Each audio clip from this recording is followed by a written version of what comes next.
রাধে রাধে ভক্তবৃন্দগণ। তো আজকের এই ভিডিওটিতে আমরা জানব যে ছটতিল একাদশীতে কোন ভুলগুলি করলে পুণ্য নষ্ট হয়।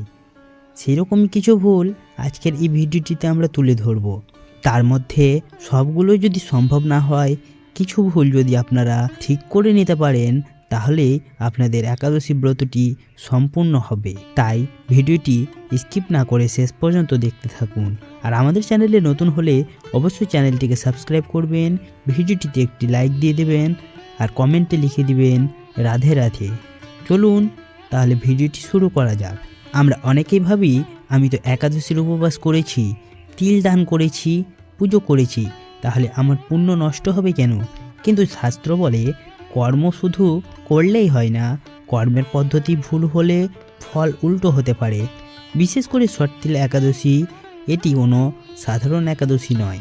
এই একাদশীর প্রতিটি নিয়ম, প্রতিটি আচরণ অজান্তে ভুল হলেই পূর্ণ ক্ষয় হতে পারে। সেই রকমই কিছু ভুলের কথা আজকে আমরা এই ভিডিওটিতে জানব। তো আমরা প্রথমে জেনে নিই ছটতিল একাদশী এত শক্তিশালী কেন। পৌষ মাসের কৃষ্ণপক্ষের একাদশী, এই দিনটিকে বলা হয় ছটতিল একাদশী। ছট মানে 6, তিল মানে তিল। এই দিনে তিল দিয়ে করা হয় তিল স্নান, তিল দান, তিল হোম, তিল ভোজন, তিল লেপন, তিল জল দান। এই তিলের 6টি ব্যবহার নিয়ে যদি আপনারা বিস্তারিত জানতে চান, তাহলে ডেসক্রিপশনে দেওয়া লিঙ্কের ভিডিওটি অবশ্যই দেখতে পারেন। শাস্ত্র বলে এই একাদশীতে তিল ব্যবহার করলে জন্ম জন্মান্তরের পাপ দগ্ধ হয়, কিন্তু শাস্ত্র একসাথে সতর্ক করে এই দিন ভুল করলে সেই পাপের বোঝা দ্বিগুণ হয়ে আসে। এখন আসি মূল বিষয়ে। প্রথম ভুল, একাদশীর আগের রাতে ভুল খাবার খাওয়া। অনেকেই ভাবে কাল একাদশী, আজ রাতে একটু ভালো খেয়ে নিই। এই মানসিকতাই প্রথম বড় ভুল। কি ভুল করেন মানুষ? একাদশীর আগের রাতে পেঁয়াজ, রসুন, মাছ, মাংস, মদ অতিরিক্ত ভোজন করে ফেলেন। শাস্ত্র কি বলে? পদ্মপুরাণে বলা হয়েছে একাদশীর আগের রাত্রিতে যে ব্যক্তি তামসিক আহার করে তার পরের দিনের উপবাস ফলহীন হয়। কারণ একাদশী শুধু না খাওয়া নয়, একাদশী মানে মন, শরীর ও চেতনার প্রস্তুতি। ভুল প্রস্তুতি নিলে ভুল ফল হতে পারে। আমাদের পরবর্তী ভুল, তিল দান করে আবার তিল খাওয়া। এই ভুলটা 90% মানুষ করে থাকেন। অনেকে সকালে তিল দান করে, পরে আবার তিলের লাড্ডু, তিলের পিঠে, তিলের নাড়ু খেয়ে বসে। শাস্ত্র কি বলে? যে বস্তু দান করা হয় সেই বস্তু নিজে ভোগ করলে দান ভঙ্গ হয়। ছটতিল একাদশীতে যদি তিল দান করেন, তাহলে সেই দিন তিল ভোজন করা উচিত নয়। এটি গুরুতর দোষ। কেন এটি পাপ? দান মানে এই বস্তু আমার নয়, আর আবার খেলে এর মানে আসলে আমি ছাড়তে পারিনি। এই দৈত্য মানসিকতায় দান নিষ্ফল হয়ে যায়। তারপরের ভুলটি হলো একাদশীতে অন্যের নিন্দা ও ঝগড়া। অনেকে উপবাস করে কিন্তু সারাদিন রাগ, ঝগড়া, তর্ক, অপমান করেন। শাস্ত্র কি বলে? একাদশীতে ক্রোধ করলে সেই ক্রোধে পুণ্য দগ্ধ হয়। কারণ একাদশী হলো ভগবান বিষ্ণুর প্রিয় দিন, আর বিষ্ণু মানে শান্তি, ক্ষমা, সমতা। যেদিন শান্তির সেই দিন অশান্তি অর্থাৎ পুণ্য হয়। বাস্তব কথা হলো একদিন উপবাস করা সহজ, কিন্তু একদিন রাগ না করা সেটাই আসল উপবাস। পরবর্তী ভুল, উপবাস করে সারাদিন ঘুমিয়ে থাকা। এই ভুলটা খুব সাধারণ। অনেকে সকালে উপবাস করেন, তারপর মোবাইল, টিভি, ঘুম ও অলসতায় ডুবে থাকেন। শাস্ত্র বলে একাদশীতে অতি নিদ্রা করলে উপবাস তামসিক হয়। উপবাস মানে জপ, স্মরণ, নাম, শ্রবণ। আর ঘুম হলো অচেতনতা। অচেতনতা মানে ঈশ্বর বিচ্ছেদ। পরবর্তী ভুল, পারণ ভুল সময়ে করা। এটি সবচেয়ে মারাত্মক ভুল। দ্বাদশীর আগে খেয়ে নেন বা দ্বাদশী পেরিয়ে অনেকে খেতে যান। শাস্ত্র বলে ভুল সময়ে পালন করলে একাদশীর পুণ্য নষ্ট হয়। কারণ পারণ হলো উপবাসের সমাপ্তি সংস্কার। যেমন ভুল সময়ে ওষুধ ভুল ফল দেয়, ঠিক তেমনই ভুল সময়ে পারণ ভুল কর্মফল দেয়। পরবর্তী ভুল হলো উপবাসে অহংকার করা। এই ভুলটা সবচেয়ে সূক্ষ্ম। অনেকে বলেন আমি একাদশী করি, ওরা করে না। আমি ধার্মিক, ওরা ধার্মিক না। শাস্ত্র বলে অহংকারে করা ধর্ম অধর্মের সমান। ভগবান চাই বিনয়, নম্রতা ও নীরবতা। আর অহংকার মানে আমি করছি, আর ভক্তি মানে তিনি করাচ্ছেন। পরবর্তী ভুল, ছটতিল একাদশীকে সাধারণ একাদশী ভাবা। এই ভুলটা সব থেকে বড়। অনেকে না তিল দান করেন, না তিল স্নান, না তিল নিয়ম পালন করেন, শুধু আজ একাদশী খায় না, ব্যাস এটুকুই করে থাকেন। কিন্তু শাস্ত্র বলে ছটতিল একাদশী তিল ছাড়া অসম্পূর্ণ। এই দিনে তিল পাপদাহক হিসেবে কাজ করে এবং তিল পূর্বজন্মের কর্মনাশক হিসেবেও কাজ করে। তিল বাদ দিলে এই একাদশীর বিশেষ ফল পাওয়া যায় না। তারপরে একাদশীতে মিথ্যে কথা বলা বা সত্য লুকানো। অনেকে ভাবে খাওয়া বন্ধ করলে একাদশী, কিন্তু শাস্ত্র বলে একাদশী মানে জিহ্বার সংযম, মুখের সংযম। অনেকে মিথ্যে কথা বলেন, অর্ধসত্য বলেন, সুবিধা মতো সত্য লুকায়, কাউকে ঠকান ইত্যাদি কাজ করে থাকেন।